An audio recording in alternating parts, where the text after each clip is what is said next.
చెప్పండి అసలు యానాదులు ఎవరు ఏంటి? ముఖ్యంగా యానాదులు అనేది ఏంటంటే మొట్టమొదట తెలుగు జాతి. ఓకే. తెలుగు నుడికారం పుట్టిందే యానాదులు. అలాగా సెలయేడుల్లోనూ, అలాగా కొండల్లోనూ, తుప్పల్లోనూ, అడవుల్లో తిరుగుతున్న వచ్చిన వాళ్ళ యొక్క యాస తెలుగుగా మారింది మాట. తెలుగు సౌందర్యానికి కారణం యానాద జాతి. అది ఒకటి.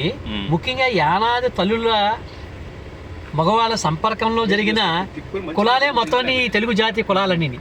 తెలుగులో ఎన్ని కులాలు ఉన్నాయో, ఈవెన్ బ్రాహ్మణ కులం కూడా, బ్రాహ్మణుడు తెలుగు మాట్లాడే బ్రాహ్మణుడు కూడా యానాది యొక్క తల్లి గర్భం నుంచి వచ్చిన వాడే మొట్టమొదట. వీళ్ళని పూర్వం నాగులని కూడా అనేవారు. యానాది అంటే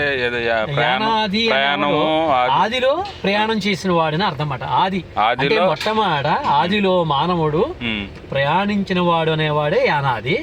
యానాది జ్ఞాని అనేవి కూడా వస్తుంది.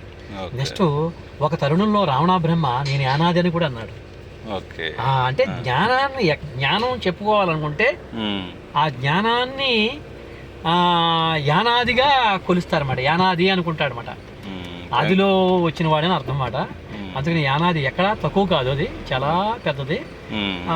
ముఖ్యంగా ఏంటంటే జ్ఞానానికి చిహ్నం అనమాట. జ్ఞాని అని అర్థం అన్నమాట. చాలా ఉంది తెలుసుకోవాలి.